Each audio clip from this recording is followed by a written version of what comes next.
ఒక్కసారి కొమ్మూరి గోల్డ్ కి కాల్ చేయండి. తాకట్లో ఉన్న మీ బంగారాన్ని విడిపించి మార్కెట్ ప్రైస్ కి వాళ్ళు కొనుక్కుని మిగతా డబ్బులు మీకు ఇచ్చేస్తారు. హాయ్ హలో నమస్తే, నేను మీ కట్టా కార్తీక్. ఉదయం నుంచి మీడియా మొత్తం కూడా ఒక అబద్ధాన్ని నిజం చేయడానికి తీవ్రంగా ప్రయత్నం చేస్తూ ఉంది. ఒక 15 ఏళ్ల బాలిక 10వ తరగతి చదువుతున్న అమ్మాయి తన బాయ్ ఫ్రెండ్స్తో కలిసి కన్న తల్లిని చంపేసింది అనేటువంటిది వార్త. ఆ వార్త పుణ్యాన తరగతి గదిలో బెంచ్ మీద కూర్చోవలసిన ఆ బాలిక ఇవాళ పోలీస్ స్టేషన్ బెంచ్ మీద కూర్చుంది. దీంట్లో ఏది నిజం? ఆ పాప నిజంగా తల్లిని చంపిందా అంటే, నా ఉద్దేశంలో ఆ పాప తల్లిని చంపలేదు, ఒక మొబైల్ మనిషిని చంపింది. ఎస్, ఆ తల్లిని చంపింది ఆ 15 ఏళ్ల 10వ తరగతి బాలిక కాదు, ఒక మొబైల్, ఒక పరికరం ఒక మనిషిని చంపింది. ఎలా చంపిందో మీకు క్లియర్గా వివరించే ప్రయత్నం చేస్తాను. చాలామంది డిమాండ్ చేస్తున్నారు, ఆ పాపకి బతికే అర్హతే లేదు, ఆ పాప భూమి మీద ఉండకూడదు, ఆ పాపని కఠినంగా శిక్షించాలి, ఇలా చాలామంది మాట్లాడుతున్నారు. ఇలా ఆ పాప నేరం గురించి మాట్లాడే అర్హత మీలో ఎంతమందికి ఉంది? ఆ పాప ఇవాళ చెడు వైపు అట్రాక్ట్ అయింది అంటే, ఆ పాప మెదడులోకి చెడు వచ్చింది అంటే, లేదు మైనర్ బాలుల్లోకి హత్య చేసేంతగా క్రూరత్వం వెళ్ళింది అంటే, దానికి కారణం ఏంటి? మీలాంటి వాళ్ళు కాదా?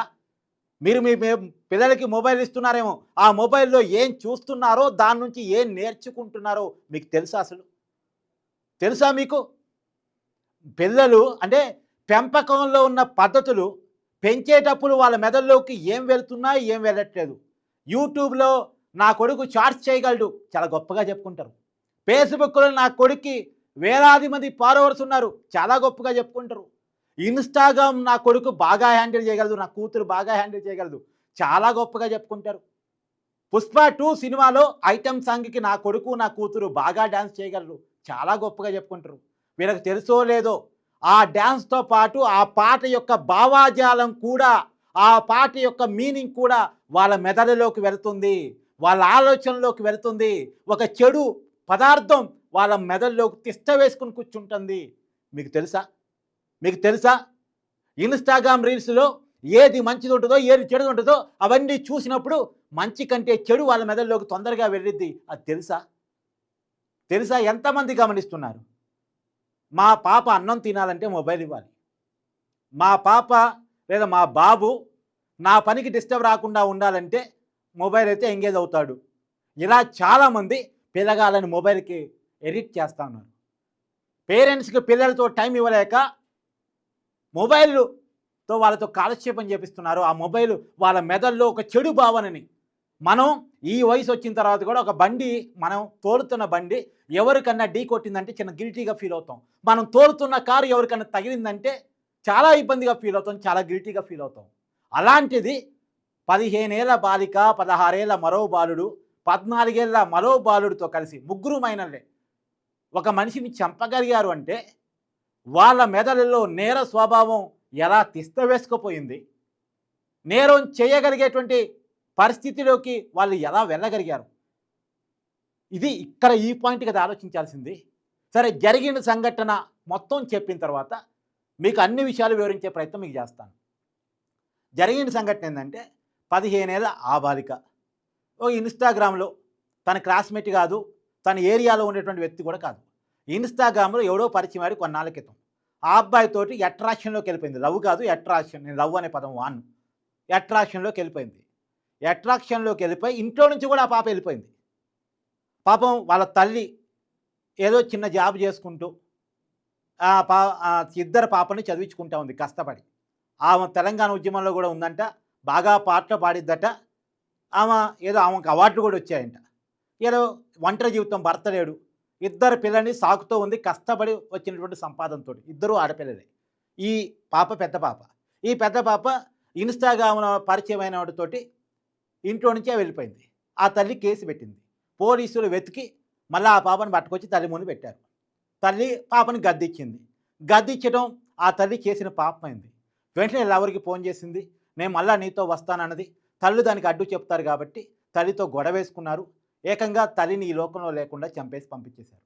ముందుగా ఆ అమ్మాయి చున్నీతో ఆమె గురివేసే ప్రయత్నం చేశారట వాళ్ళ తల్లికి నిద్రపోతున్న సమయంలో. ఆ తర్వాత ఆమె చనిపోలేదు, అంటే చనిపోయిందని వీళ్ళు అనుకున్నారు. ఇంట్లో నుంచి అంటే చంపడానికి వచ్చిన వాళ్ళు వెళ్ళిపోయారు. ఈ అమ్మాయి లవర్సు. వెళ్ళిపోయిన తర్వాత మళ్ళీ అర్ధగంట తర్వాత వాళ్ళ అమ్మలో కదలికలు గమనించిన ఈ పాప మళ్ళీ వాళ్ళకి ఫోన్ చేసి, రండి మా అమ్మ ఇంకా బతికే ఉంది, మా అమ్మ కదులుతూ ఉంది అంటే మళ్ళీ వాళ్ళు వచ్చారంట. ఇంట్లో ఉన్నటువంటి సుత్తి ఇతర పదార్థాలు తీసుకొని తల మీద బలంగా కొట్టి ఆమెని చంపేశారంటే అత్యంత దారుణంగా. ఇప్పుడు వాళ్ళ మెదడులోకి అంత చెడుని పంపించింది ఎవరు? వాళ్ళలోకి ఆ నేరాన్ని పంపించింది ఎవరు?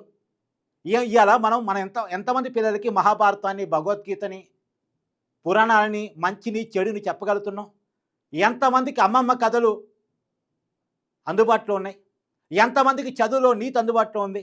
కార్పొరేట్ ర్యాంకుల కోసం ఎన్ని మార్కులు వచ్చాయని చూస్తున్నాం తప్ప వాళ్ళు అసలు మంచి జ్ఞానాన్ని నేర్చుకుంటున్నారా లేదా? మంచి నడవడికలో ఉన్నారా లేదా? వాళ్ళ మెదడులోకి మంచి వెళుతుందా, చెడు వెళుతుందా? ఏ రోజన్నా రివ్యూ చేసుకున్నావా? ఏ రోజన్నా రివ్యూ చేసుకున్నావా? మార్కులు ఉద్యోగం కోసం, కానీ మంచి జీవనం కోసం. ఎంత గొప్ప ఉద్యోగం సంపాదించి మంచి జీవితం లేకపోతే ఎందుకు? ఆ పనికిరాని చదువు దేనికోసం? ఆ పనికిరాని మార్కులు దేనికోసం? ఎంతమంది తండ్రి మాట కోసం ఏళ్ల తరబడి అరణ్యానికి వెళ్ళిన రాముడి చరిత్రని ఇవాళ పిల్లగాళ్ళకి చెప్తున్నారు. అంటే తండ్రి మాట కోసం కొడుకు ఎంత కట్టుబడి ఉంటాడో మన పురాణం, రామాయణం చెప్తా ఉంది. ఎంతమందికి మనం దాన్ని నీతి కథగా చెప్తా ఉన్నాం? ఎంతమందికి నేను మనసుల్లో ఉంటాను, విగ్రహాల్లో ఉండను అని చెప్పేసి శ్రీకృష్ణుడు అర్జునుడు చేసిన గీతోపదేశాన్ని మనం ఎంతమంది పిల్లలకు చెప్తా ఉన్నాం? ధర్మం పక్కనుంటే 5 పాండవులు 100 మంది కౌరవులను ఓడించగలిగారు అన్న విషయాన్ని మనం ఎంతమంది పిల్లగాళ్ళకి చెప్పుకోగలుగుతున్నాం? తల్లి ప్రేమని చూపించినటువంటి ఆది శంకరాచార్యుడి చరిత్రని, తల్లి ప్రేమ కోసం శ్రీకృష్ణుడిని నేల మీదకు దింపినటువంటి ఆది శంకరాచార్యుడి చరిత్రని మనం ఎంతమంది పిల్లలకి మనం చెప్పగలుగుతున్నాం? కనిపించే దైవం తల్లిదండ్రి మొదట, తర్వాత గురువు, తర్వాతే కనపడని దైవం అని ఎంతమంది పిల్లగాళ్ళకి మనం హితబోధ చేయగలుగుతున్నాం? ఏది మంచి, ఏది చెడు, ఎలా ఉండాలి, ఎలా ఉండకూడదు, ఏం మాట్లాడాలి, ఏం మాట్లాడకూడదు, ఎలా ప్రవర్తించాలి, ఎలా ప్రవర్తించకూడదు, చరిత్ర ఏంటి, పురాణం ఏంటి, పద్ధతి ఏంటి, సాంప్రదాయం ఏంటి, విలువేంటి, ఎంతమంది పిల్లగాళ్ళకి మనం చెప్పగలుగుతున్నాం? సైన్స్లో ఎన్ని మార్కులు వచ్చినాయి, మ్యాథ్స్లో ఎన్ని మార్కులు వచ్చినాయి, ఇంగ్లీష్లో తక్కువ ఎందుకు వచ్చినాయి, ఇంగ్లీష్లో నువ్వెందుకు మాట్లాడలేకపోతున్నావు, అవతల పిల్లగాడు చాలా పాష్గా మాట్లాడగలుగుతున్నాడు, నువ్వెందుకు అంత పాష్గా మాట్లాడగలుగుతున్నావు అన్నది మనం చూస్తున్నామే తప్ప అతని మెదడులోకి ఏ గుజ్జు పెడుతుంది? ఏమండి, మట్టి బొమ్మని మనం ఎలా తయారు చేస్తే ఆ షేప్లోకి వస్తుంది, ఎలా తయారు చేస్తే ఆ షేప్లోకి వస్తుంది. మన పిల్లగాళ్ళం కూడా అంతే, ఎలా మనం తయారు చేయగలిగితే ఆ షేప్లోకి వాళ్ళు వెళ్ళిపోతారు. తీవ్రవాదులు, ఉగ్రవాదులు ఆకాశం నుంచి పుట్టరు, ఈ భూమి మీదే తయారవుతారు. వాళ్ళ మెదడులోకి ఆ విష భావాజాలాన్ని నింపి ఉగ్రవాదుల్ని, తీవ్రవాదుల్ని తయారు చేస్తూ ఉంటారు. హంతకులు ఆకాశం నుంచి ఊడిపడరు, పెరిగే విధానంలో హంతకులుగా మారుతారు. వాళ్ళు హంతకులుగా మారకుండా ఉండాలన్నా, తీవ్రవాదులుగా, ఉగ్రవాదులుగా మారకుండా ఉండాలన్నా వాళ్ళని పెంచే విధానం అప్పుడే జాగ్రత్తలు తీసుకోవాలి. ఆ బొమ్మ తయారు చేయబడుతున్నప్పుడే జాగ్రత్తలు తీసుకోవాలి. బొమ్మ తయారయ్యాక, బొమ్మ ఎండాక, బొమ్మ ఒక రూపం వచ్చాక ఏమీ చేయలేం. శిల్పాన్ని చెక్కేటప్పుడే జాగ్రత్తలు తీసుకోవాలి. శిల్పం చెక్కడం అయిపోయిన తర్వాత, విగ్రహంగా మారిన తర్వాత మనం చేయగలిగేది ఏమీ ఉండదు. ఆ మొబైల్ ఇవ్వటం, ప్రధానంగా మొబైల్ ఇవ్వటం, మొబైల్ ద్వారా మంచి కంటే చెడు వాళ్ళ మెదడులోకి బాగా వెళ్తుంది. ఒకవేళ మొబైల్ ఇవ్వాల్సిన తప్పనిసరి పరిస్థితులు ఉంటే ఏం చూస్తున్నారు, ఏం చూడట్లేదు, ఏం నేర్చుకుంటున్నారు, ఏం నేర్చుకోవట్లేదు, వాళ్ళు దేనికి అట్రాక్ట్ అవుతున్నారు, ఈ విషయాలన్నీ తెలుసుకోవాలి. నా కొడుకు యూట్యూబ్ వీడియోలు చేయగలుగుతాడు, యూట్యూబ్లో డ్యాన్సులు చూసి నేర్చుకొని చేయగలుగుతాడు, ఫేస్బుక్లో ఫాలోవర్లు సంపాదించుకోగలుగుతాడు. ఇది కాదు గొప్పతనం.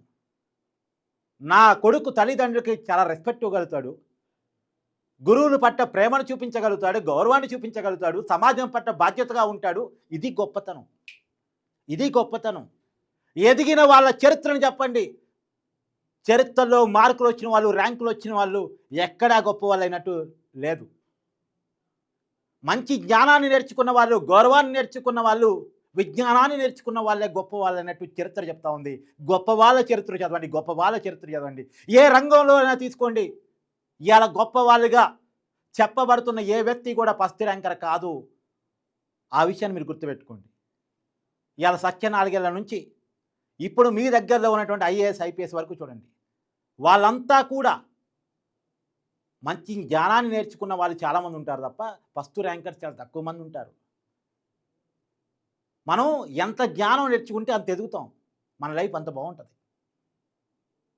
ఇప్పుడు మనం అటువైపు కాకుండా మార్కుల ర్యాంకులో పిల్లల్ని తయారు చేయటం ఫలితంగా మంచి వాళ్ళ మెదడులోకి వెళ్తుందో, చెడు వాళ్ళ మెదడులోకి వెళ్తుందో రివ్యూ చేసుకోవడం ఫలితంగా మొబైల్లోకి వాళ్ళని అట్రాక్ట్ చేయడం దాని ఫలితంగా మొబైల్లో వాళ్ళు ఏం చూస్తున్నారో, ఏం నేర్చుకుంటున్నారో, వాళ్ళ మెదడులోకి ఏం వెళుతుందో తెలుసుకోలేని దాని ఫలితంగా ప్రత్యేకించి విపరీతమైన సోషల్ మీడియా పోకడల ఫలితంగా వాళ్ళ మెదడులోకి చెడు వెళ్ళి నాకు 14 ఏళ్ళు వస్తే బాయ్ ఫ్రెండ్ కావాలని ఒక అమ్మాయి కనిపించేలా, నాకు 14-15 ఏళ్ళు వస్తే నాకు గర్ల్ ఫ్రెండ్ కావాలని ఒక అబ్బాయి కనిపించేలా వాళ్ళ మెదడులోకి విష భావాజాలాన్ని నాటుతున్నటువంటి మొబైల్ సోషల్ మీడియా ప్రపంచం. అది కాదు నీ జీవితం. ప్రేమ అంటే తల్లికి చూపించేది, తండ్రికి చూపించేది, కానీ ఒక అమ్మాయితో ఒక అబ్బాయికి ఉండేది మాత్రమే కాదు ప్రేమ అంటే అని చెప్పగలిగేటువంటి ఒక నీతిని, సత్యాన్ని వాళ్ళ మెదడులోకి నువ్వు కదా పంపించాల్సింది. నీది కదా బాధ్యత ఒక తండ్రిగా, ఒక తల్లిగా. నీ బాధ్యతను నువ్వు మరిచావు. వాళ్ళ మెదడులోకి మంచిని పంపించలేకపోయావు, వాళ్ళతో టైం స్పెండ్ చేయలేకపోయావు, వాళ్ళకి నీతిని చెప్పలేకపోయావు, వాళ్ళకి మంచిని నేర్పించలేకపోయావు, వాళ్ళకి సత్యాన్ని బోధించలేకపోయావు. నీ బిజీలో నువ్వున్నా, వాళ్ళని మార్కుల బిజీలో, ర్యాంకుల బిజీలో వాళ్ళని పెట్టావు. వాళ్ళకి ఏదైనా టైం ఉంటే మొబైల్తో ఎంగేజ్ చేసావు. చివరికి వాళ్ళు తప్పు నేర్చుకున్నారు. మార్కుల్లో తోపు కావచ్చు కాక, కానీ వాళ్ళ మెదడులో గుజ్జే ఉంది, వాళ్ళ మెదడులో చెడు గుజ్జే ఉంది. ఆ గుజ్జు తప్పు చేపించింది. ఏమైంది ఇవాళ? ఆ పాప జీవితం జైలు పాలైంది. సరే, మైనర్ కాబట్టి వాళ్ళని వేరేగా ట్రీట్ చేస్తారు, వాళ్ళని వేరే చోట పెడతారు, అది కాదనేది ఏం లేదు. కానీ ఆ మైనర్ని ఇప్పుడు మీకో సంఘటన చెప్తాను. చాలామంది ఆ పాపని చాలా తప్పు తప్పు తప్పు తప్పు అంటున్నారు. ఈ మధ్య కాలంలో ఒక పాప ఒక బాయ్ ఫ్రెండ్తో కలిసి బయటకు వెళ్ళింది. స్కూల్ నుంచి ఇంటికి రావాల్సిన పాప ఇంటికి రాలే, బాయ్ ఫ్రెండ్తో కలిసి ఎక్కడికి వెళ్ళింది. లేట్ అయింది ఆ పాపకి, ఇంటికి లేట్గా వచ్చింది. అమ్మా నాన్న చెప్తే కొడతారేమన్న భయంతో నన్ను ఆటో వాళ్ళు కిడ్నాప్ చేశారని చెప్పింది. ఇప్పుడు ఇది ఎక్కడైతే జీడిమెట్లో జరిగిందో ఈ ఇన్సిడెంట్ కూడా ఆటోమేటిక్గా జీడిమెట్లోనే జరిగినట్టుంది. తల్లిదండ్రులకు అబద్ధం చెప్పింది, నన్ను ఆటో వాళ్ళు కిడ్నాప్ చేశారు, తప్పించుకొని వచ్చేసరికి టైం పట్టిందని చెప్పింది. తల్లిదండ్రులు వామ్మో వాయో ఆటో వాళ్ళు కిడ్నాప్ చేశారో ఏం జరిగిందో ఏమో అని చెప్పేసి గుండెలు బాదుకొని పోలీస్ స్టేషన్లో కంప్లైంట్ ఇచ్చారు. పోలీసు వాళ్ళు నలుగురు అక్కడ ఉన్నటువంటి ఆటో డ్రైవర్ని పిలిపించి పోలీస్ తనదైన శైలిలో విచారించే ప్రయత్నం చేశారు. తర్వాత అదే క్రమంలో సీసీ కెమెరా ఫుటేజ్ ఇవన్నీ పరిశీలించక తర్వాత తెలిసిన విషయం ఏంటంటే ఈ పాప ఎవరితోనో బండెక్కి వెళ్ళిపోయింది. అంతే తప్ప ఆటో డ్రైవర్ కిడ్నాప్ చేయడం ఇదంతా డ్రామా. కేవలం పాప తను చేసిన తప్పు నుంచి తప్పించుకోవడానికి పేరెంట్స్కి లేట్గా ఎందుకు వచ్చానో ఏం చెప్పాలో తెలియక ఏదో ఒకటి నోటుకు వచ్చి చెప్పేసింది. ఆ నోటుకి వచ్చి చెప్పిన దాని ఫలితం ఆటో డ్రైవర్లు అనవసరంగా జైలు పాలయ్యారు. చాలామంది ఆ పాపను తిట్టిపోసారు. చివరికి 2 రోజుల తర్వాత ఆ పాప నేరాన్ని చిరవలు పలవలుగా సోషల్ మీడియా చర్చించడం ఫలితంగా ఆ పాప సూసైడ్ చేసుకుని చచ్చిపోయింది. ఇలా పాప చేసిన నేరం ఒకవైపు, ఆ పాపని చంపిన నేరం సమాజం వైపు. ఆ పాప చేసిన తప్పు, మరి సమాజం చేసింది. ఆ పాప నేరం చేసే వైపుగా ఆ పాప మెదడులోకి చెడును పంపించింది ఎవరు? మనం మన పిల్లగాళ్ళని పెంచుకునేటప్పుడే, వాళ్ళని మంచి చెడు నేర్చుకునేటప్పుడే మనం జాగ్రత్తగా లేకపోతే ఇలాంటి పొరపాట్లన్నీ జరుగుతాయి. మన వైపు పొరపాట్లు పెట్టుకుని వాళ్ళని నిందించడం ఏంటండి? మనం పిల్లలతో టైం స్పెండ్ చేయాలి. మనం పిల్లగాళ్ళకి వాస్తవాలు నేర్పాలి, సత్యాన్ని నేర్పాలి, పురాణాలు నేర్పాలి, కథలు నేర్పాలి, పురాణం నేర్పాలి, వేదం నేర్పాలి, ఉపనిషత్తు నేర్పాలి, వాస్తవం చెప్పాలి. దాంట్లో ఉన్నటువంటి మూఢనమ్మకాన్నేమో తీసి పక్కన పడేయాలి, విశ్వాసాన్ని మాత్రమే నేర్పాలి. మళ్ళా మూఢ విశ్వాసాలు నేర్పని నా ఉద్దేశం కాదు, మళ్ళీ అట్టెవరు అర్థం చేసుకోవద్దు. కానీ సత్యాన్ని మాత్రం నేర్పాలి, నేర్పి తీరాలి, కథలుగా చెప్పాలి. వాళ్ళ మెదడులోకి మంచిని మాత్రం పంపించాలి. మంచి ఎప్పుడైతే వాళ్ళ మెదడులోకి ఎక్కిద్దో, చెడుకి ఎప్పుడైతే స్పేస్ ఉండదో అప్పుడు ఖచ్చితంగా మీ పిల్లలు బంగారంలాగా గొప్ప ఉద్యోగం సంపాదించకపోవచ్చేమో, అందరూ ఐఏఎస్లు ఐపీఎస్లు కాకపోవచ్చేమో, ముఖ్యమంత్రులు గవర్నర్లు కాకపోవచ్చేమో, దేశాన్నేలే రాజులు కాకపోవచ్చేమో, కానీ జీవితంలో మాత్రం రారాజుగా బతుకుతారు. ఖచ్చితంగా నేను చెప్పింది నిజం, ఇది మాత్రమే నిజం.